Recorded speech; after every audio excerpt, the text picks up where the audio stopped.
I have done it. Yeah, Kosher Cajun. Yeah, and That's it's like, wild. yeah, many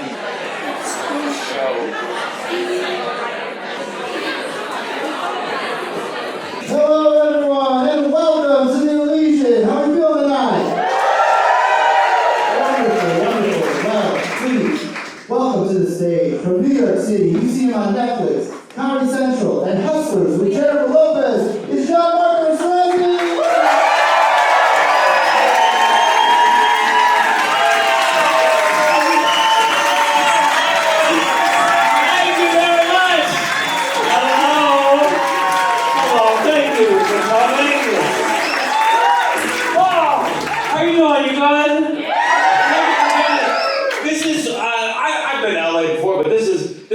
This is the silver lining. This is a show I've only done it in New York. It's kind of my new material show where I get to work on some new stuff, and I think it's fun. You know, you may hear something tonight, and you'll see me tell that same joke on, I don't know, the Tonight Show or YouTube or Netflix, and you can tell your friends like I saw that joke when it was bad, and I think that's fun. I decided to do it in Los Angeles. I will say that as a New Yorker, I feel like I'm too depressed for Los Angeles. A real depressed person couldn't go, woo! Just so you know. That's LA depressed. I'm depressed! No. A real depressed person was silent during that. A real depressed person did not come tonight, okay? My mom lives here. I'm staying with my mom, and I had, okay, yeah. Oh, not all of you are familiar with my work, I see.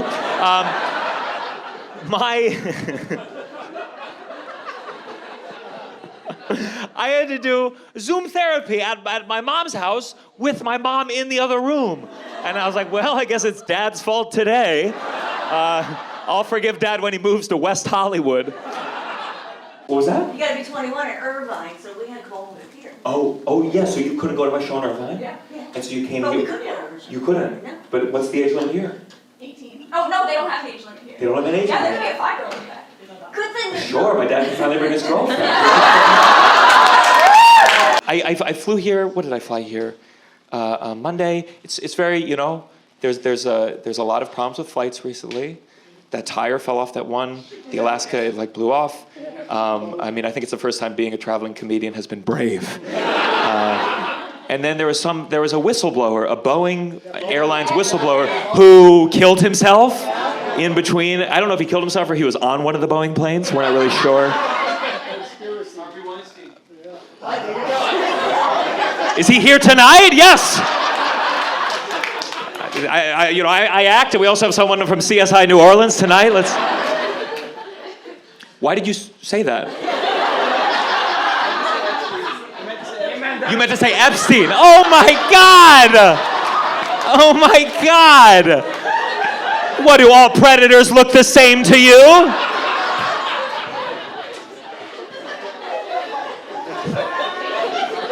That's so funny.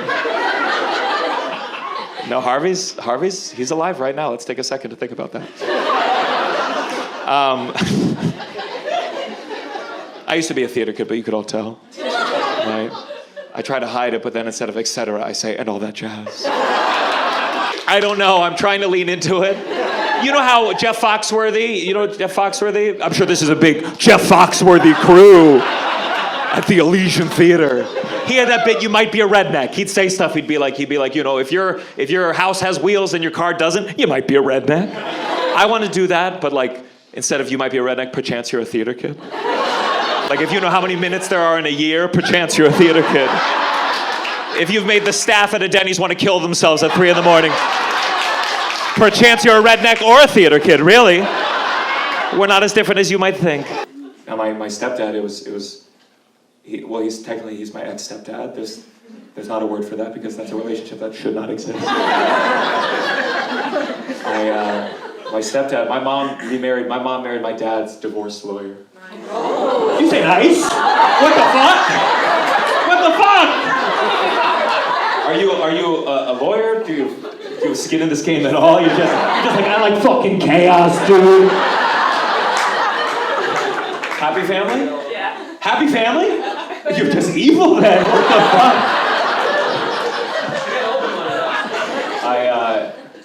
Anything wrong with your life? Okay. What do you do here in Los Angeles? I'm a bartender. Whoa, you hear that shit over there? Someone was judging that over there. They got a co-star on a TV show like, bartender, wow. I have a line in CSI New Orleans. My stepdad, I was talking about my stepdad. It was tough. The only thing we had in common, me and my stepdad, was we both had a bad relationship with my mom. He would do this thing when I was like a teenager. He'd be like, hey, he always clear his throat. He had a little full shit together. He'd be like, hey, let's go for a jog. And if you've never been on a jog with a former Catholic in their 50s, you have now become his priest. Because this was every jog with my stepfather. I mean every jog. We jog for like 2 blocks. And they'd be like, hey, hey, let's walk for a bit. And I was like, fuck me, dude, what the fuck? You go out, he'd be like, how do you make your mom happy? And remember, I was like 15. So all I knew about making women happy was just like stuff that my friends told me. So I said to my stepdad, I'm like, have you tried spelling the alphabet with your tongue?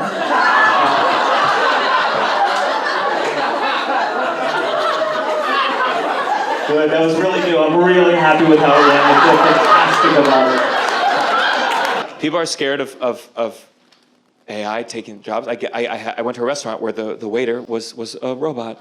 And I guess he once had an audition for Wall-E, but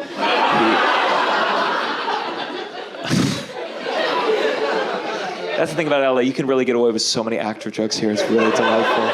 I'm pretty sure everyone is bummed that it's Trump versus Biden again. But I just realized I have a lot of jokes about it from 2020 that just became relevant again. I think it's the first time a Republican's ever supported recycling. I had a friend, let's pretend it was recent, but it was 4 years ago. And they said, I'd vote for the Democratic nominee, even if it was Adolf Hitler. Which is strange, because nobody asked her that at all. No need to even invent that hypothetical. And frankly, I'd rather be on the Trump train than the one to Auschwitz, I'll tell you that. It's good, there's so many jokes I can tell again. I feel like Jay Leno if Monica Lewinsky blew Bill Clinton all of a sudden. Because that's what's tricky about talking about politics as a stand-up comedian. Politics have changed so fast. There was a famous comedian, you probably don't know him, but his name was Vaughn Meader. And Vaughn Meader was famous in the 1960s because he did a John F. Kennedy impression. And he was famous. He was doing theaters and had records. And then obviously JFK got assassinated. Vaughn Meader, his agents fired him. He lost all his gigs. And he ended up shooting himself in the head. I mean, he stayed in character to the very end. That's a joke, of course. It was lung cancer. It's fine. I mean, God, I thank God my Jeffrey Epstein impression never took off. Sorry, I meant Harvey Weinstein. My bad. Okay, it's not really, the show is not built well. I get more courageous as I go on, which means it gets worse, like right at the end. So let's do our best. I saw that Sydney Sweeney movie recently with Glenn Powell. What's it called? Anything But You. Anyone But You? Yeah. And I don't know. It was fine, but it's not a very. I don't consider it a rom-com because they're both hot. It's a documentary, really. I think that's a problem with I think that's a mistake that we keep making with rom-coms. They can't both be hot. This is, and I know this might be a little dicey to say, this is why Woody Allen movies were very good. Because Woody Allen movies made you believe that even if you were a regular looking piece of shit, there was a chance, there was a small sliver of a chance you could have sex with Woody Allen. I was a Woody Allen fan, and then I saw that documentary. I found out about the allegations against him for the 5th time. I was like, this has gone too far. I was watching it with a friend, and she said, I never liked his movies anyway. I was like, okay, that's not what we're upset about, though. you're not like a better person if you hated Hitler's paintings too. Oh, you think the Holocaust was bad? You should see the way he drew hands. Oh.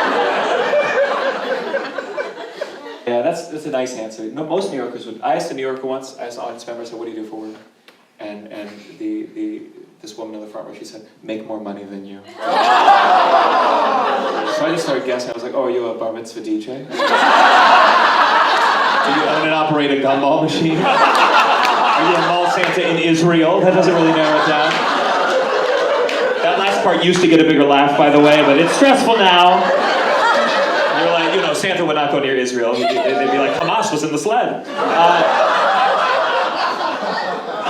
When I was 18, I had not had sex yet. I was still a virgin. My dad, for my 18th birthday, he gave me $100, and me and two of my friends, he sent us to a strip club in Baltimore. And let me just say, a strip club in Baltimore, that's like, not all strip clubs are created the same. This was a strip club. Like everyone was fully naked. They were giving full lap dances, fully naked, like in the back of the room, $40 a song. And like, that's intense.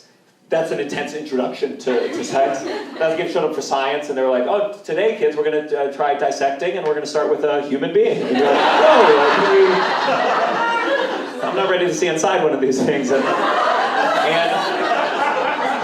And so this woman, she brought me in the back. I paid $40. She put down a towel. I don't know if it's for her juices or mine, but this woman, she as she gave me this lap dance, she fingered herself and gave me a wet willy with the